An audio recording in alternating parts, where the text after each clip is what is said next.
നമസ്കാരം. മലയാളി വാർത്ത ഇൻസൈഡിലേക്ക് സ്വാഗതം. പിണറായി വിജയനോട് കട്ടക്കലിപ്പിൽ എം സ്വരാജ് വിളിച്ചുകൊണ്ടുപോയി നിലമ്പൂരിൽ നിർത്തി തോൽപ്പിച്ചു.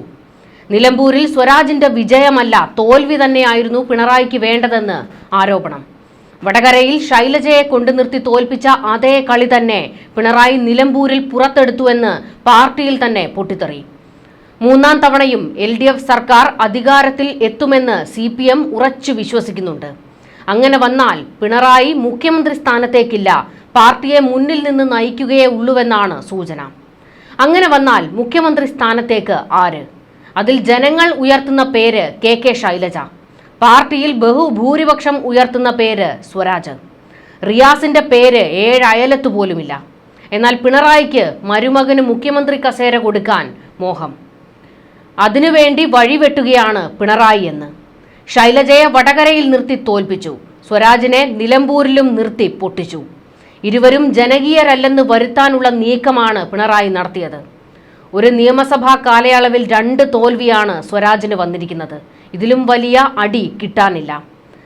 നിലമ്പൂരിൽ ഉപതെരഞ്ഞെടുപ്പിന് കളം ഒരുങ്ങിയപ്പോഴേ സ്വരാജ് വലിഞ്ഞതാണ്. സ്ഥാനാർത്ഥിയാകാൻ താല്പര്യമേ ഉണ്ടായിരുന്നില്ല. നിന്നാൽ തോൽക്കുമെന്ന് സഖാവിന് നന്നേ അറിയാമായിരുന്നു. എന്നാൽ പിണറായി പറഞ്ഞതോടെയാണ് സ്ഥാനാർത്ഥിയാകാൻ സ്വരാജ് തയ്യാറായതെന്നാണ് വിവരങ്ങൾ. നിലമ്പൂരിൽ UDFന്റെ ശക്തി ലീഗാണ്. ആ വോട്ടുകൾ ഷൗക്കത്തിന്റെ പെട്ടിയിലേക്ക് വീഴും, താൻ 8 നിലയിൽ പൊട്ടുമെന്ന് അറിയാമായിരുന്നു സ്വരാജിന്. പിണറായിക്കും ഇതൊക്കെ കൃത്യമായി അറിയാം. എന്നിട്ടും സ്വരാജിനെ കൊണ്ടു നിർത്തി ബലിയാടാക്കി. CPMൽ ജനകീയരായിട്ടുള്ള നേതാക്കൾ വിരലിലെണ്ണാവുന്നവർ മാത്രം.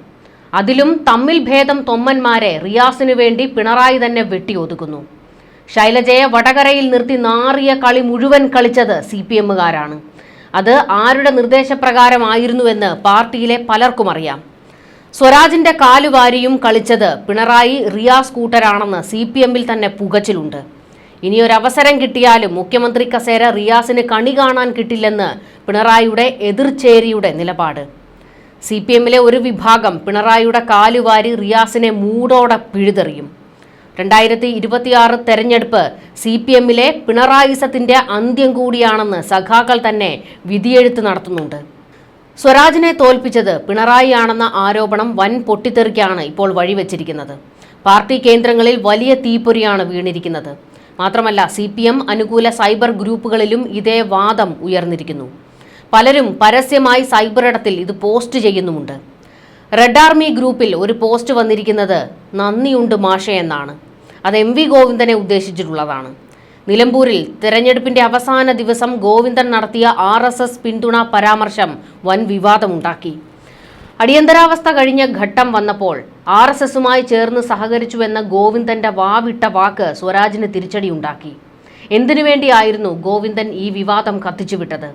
അതും പിണറായിയുടെ നീക്കം തന്നെ ആയിരുന്നോ എന്നാണ് ചോദ്യം. കാരണം പിണറായിയുടെ റബ്ബർ സ്റ്റാമ്പാണല്ലോ ഗോവിന്ദൻ. മരുമകൻ റിയാസിന് മുൻപിൽ ഉണ്ടായിരുന്ന അവസാനത്തെ എതിരാളിയായ സ്വരാജിനെയും ഒതുക്കി. മരുമോനു വേണ്ടി വഴിവെട്ടി CPMന്റെ കൂര പൊളിച്ചുകൊണ്ടിരിക്കുകയാണ് കാരണഭൂതൻ. CPM കോട്ടകൾ വലിയ നിരാശയിലും പേടിയിലുമാണിപ്പോൾ. നിലമ്പൂരിലെ ഷൗക്കത്തിന്റെ ജയം ഇടത് സർക്കാരിനോടുള്ള ജനവിരുദ്ധ വികാരമാണെന്ന് UDF ഇപ്പോൾ പ്രസ്താവന നടത്തുന്നത്. വരുന്ന നിയമസഭാ തെരഞ്ഞെടുപ്പിലും ഇതേ ഗതിയെങ്കിൽ 8 നിലയിൽ CPM പൊട്ടുമെന്ന ഭീതി. സ്വരാജ് ആയിരുന്നു സ്ഥാനാർത്ഥിയെങ്കിലും നിലമ്പൂരിൽ എല്ലാ അർത്ഥത്തിലും പരാജയപ്പെട്ടത് CPM ആണ്. അൻവറിന് വോട്ട് കിട്ടുമെന്ന തിരിച്ചറിവിലാണ് CPM ജയപ്രതീക്ഷ വെച്ചത്. 19,000 വോട്ടിലധികം അൻവർ നേടിയിട്ടും 10,000-ലധികം വോട്ടിന് ഷൗക്കത്ത് ജയിച്ചു. നിലമ്പൂരിൽ ക്യാപ്റ്റനായി തിളങ്ങിയ പിണറായിക്ക് എല്ലാ അർത്ഥത്തിലും പിഴച്ചു.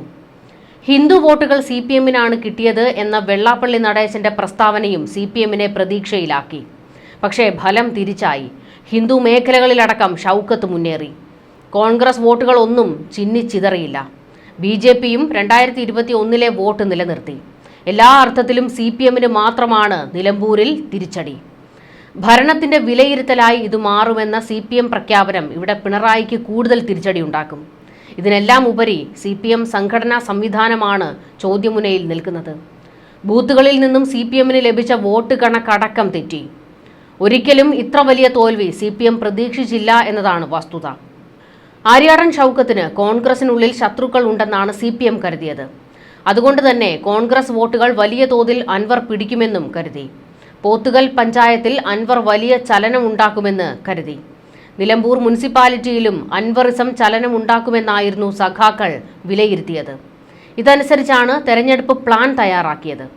BJPയുടെ ക്രൈസ്തവ സ്ഥാനാർത്ഥിക്ക് വോട്ട് കുറയുമെന്നും കരുതി. പക്ഷേ അതും ഉണ്ടായില്ല. അങ്ങനെ എല്ലാ അർത്ഥത്തിലും പാളുകയായിരുന്നു പിണറായിയുടെ കണക്കുകൂട്ടലുകൾ.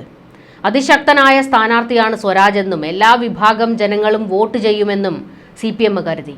അവിടെയും തെറ്റി. സ്വരാജിന്റെ വീടിരിക്കുന്ന ബൂത്തിൽ പോലും CPMന് ലീഡ് ഉണ്ടാക്കാനായില്ല. വോട്ടെണ്ണൽ തുടങ്ങിയ സമയം മുതൽ സ്വരാജിന് മേൽ ഷൗക്കത്തിന് മുൻതൂക്കം നേടാനായി. അങ്ങനെ CPM തളർന്നു വീഴുകയായിരുന്നു.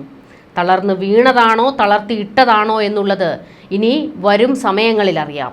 എന്തായാലും ഒരു കാര്യം ഉറപ്പാണ്, പിണറായി വിജയൻ നിലമ്പൂരിൽ നല്ല പണിയെടുത്തിട്ടുണ്ട്. പക്ഷേ അത് സ്വരാജ് ജയിക്കാൻ വേണ്ടിയല്ല, തോൽക്കാൻ വേണ്ടിയാണെന്നാണ് പാർട്ടിയിലെ തന്നെ ഒരു വിഭാഗം ഇപ്പോൾ ഒളിയം പെറിഞ്ഞിരിക്കുന്നത്. CPM സംസ്ഥാന സെക്രട്ടേറിയറ്റ് അംഗത്തെ തന്നെ കളത്തിലിറക്കിയിട്ടും തോറ്റത് പാർട്ടിക്കുണ്ടാക്കുന്ന ക്ഷീണം ചെറുതല്ല. പാർട്ടി സംവിധാനങ്ങളെല്ലാം, പ്രത്യേകിച്ച് മുഖ്യമന്ത്രിയും മന്ത്രിമാരും ക്യാമ്പ് ചെയ്ത് പ്രചാരണം നയിച്ചിട്ടും അച്ചടക്കത്തോടെയും കാര്യക്ഷമമായും മണ്ഡലത്തിൽ കഴിഞ്ഞ 3 ആഴ്ചയും പ്രവർത്തിച്ചു. എന്നിട്ടും സിറ്റിംഗ് സീറ്റ് കൈവിട്ടത് വലിയ തിരിച്ചടിയാണ്. ഭരണവിരുദ്ധ വികാരമെന്ന പ്രതിപക്ഷ പ്രചാരണം ശരിവെക്കുന്നതാണ് നിലമ്പൂർ ഉപതെരഞ്ഞെടുപ്പ് ഫലം. പാർട്ടിക്ക് മാത്രമല്ല, സ്വരാജ് എന്ന നേതാവിനും തെരഞ്ഞെടുപ്പ് തോൽവി സമ്മാനിക്കുന്നത് വലിയ ക്ഷീണം തന്നെയാണ്. വ്യക്തിപരമായും സ്വരാജിന് ഈ ഫലം ആഘാതമുണ്ടാക്കുന്നതാണ്. സ്വന്തം നാട്ടിലെ തോൽവി എന്നതാണ് ആദ്യ കാരണം. 5 വർഷത്തിനിടയിലുള്ള 2ാം തോൽവി. ഇത് CPMലെ സ്വരാജിന്റെ ജനകീയ മുഖത്തിനുണ്ടായ ഏറ്റവും വലിയ തിരിച്ചടിയും മങ്ങലുമാണ്. ഹിന്ദുക്കളുടെ വോട്ട് CPMനാണ് കിട്ടിയതെന്ന് വെള്ളാപ്പള്ളി പറഞ്ഞിട്ടുണ്ട്. BJPയുമായി ചേർന്ന് നിൽക്കുന്ന BDJSന്റെ നേതാവായാണ് പലരും വെള്ളാപ്പള്ളിയെ കാണുന്നത്. അതുകൊണ്ട് തന്നെ RSS വോട്ട് കോൺഗ്രസിന് കിട്ടിയെന്ന് ഇനി പറയാനും കഴിയില്ല. സ്വരാജ് സ്വന്തം നാട്ടിലും വീണു. തൃപ്പൂണിത്തുറയിലെ സ്വന്തം MLA K ബാബുവിനെ 2016 അപ്രതീക്ഷിത പോരാട്ടത്തിൽ തോൽപ്പിച്ച് CPM സൈബർ സഖാക്കളുടെ കണ്ണിലുണ്ണിയായി സ്വരാജ്. പക്ഷേ 2021 ബാബു തൃപ്പൂണിത്തുറ തിരിച്ചുപിടിച്ചു. ഇതിന്റെ പേരിൽ സ്വരാജ് കോടതിയിൽ പോയി. പക്ഷേ അന്തിമ വിധി ബാബുവിന്റെ വിജയത്തെ അംഗീകരിക്കുന്നതായിരുന്നു. ഈ കോടതി തോൽവിക്ക് പിന്നാലെയാണ് നിലമ്പൂരിൽ ഉപതെരഞ്ഞെടുപ്പെത്തിയത്. PV അൻവർ നിയമസഭാ അംഗത്വം രാജിവെച്ചപ്പോൾ തന്നെ സ്വരാജ് നിലമ്പൂരിലേക്ക് ഓടി. അവിടെ നിറഞ്ഞു. എന്നിട്ടും വമ്പൻ തോൽവിയാണ് ഫലം.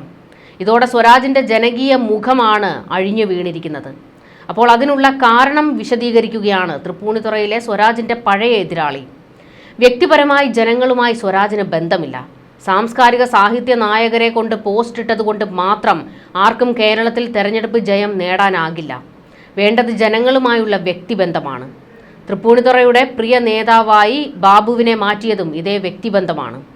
നിലമ്പൂരിൽ അങ്ങനെ സ്വരാജ് തോൽക്കില്ല. സാംസ്കാരിക നായകരുടെയും എഴുത്തുകാരുടെയും വോട്ടുകൾ എണ്ണി തീർന്നിട്ടില്ല. ആ ഫേസ്ബുക്ക് ലൈക്ക് കൂടി എണ്ണി തീർന്നു കഴിഞ്ഞാൽ സ്വരാജ് തന്നെയായിരിക്കും നിലമ്പൂരിൽ ജയിക്കുന്നത് എന്നുള്ള ഒരു പരിഹാസം വന്നിട്ടുണ്ട്. PV അൻവർ പോലും CPMകാരെയും സ്വരാജിനെയും എടുത്തിട്ട് കളിയാക്കുന്നുണ്ട്. അതിൻ്റെ കൂട്ടത്തിൽ ഏറ്റവും വലിയ തിരിച്ചടി കിട്ടിയിരിക്കുന്നത് സ്വരാജിന് തന്നെയാണ്. കാരണം സ്വരാജിനെ അടിച്ചിരുത്തിയത് പിണറായി തന്നെയാണ് എന്ന് സ്വരാജിനെ അനുകൂലിക്കുന്നവരും പാർട്ടിയിലെ പിണറായി എതിരാളികളും ഉറച്ചു വിശ്വസിക്കുന്നുണ്ട്. പിണറായി മരുമകന് വേണ്ടിയാണ് ഈ നീക്കങ്ങളെല്ലാം നടത്തുന്നത് എന്ന ആരോപണം ഇതിനോടകം തന്നെ വലിയ പൊട്ടിത്തെറിയിലേക്ക് എത്തിച്ചിട്ടുണ്ട്. ന്യൂസ് ഡെസ്ക് മലയാളി വാർത്ത ഇൻസൈഡ്.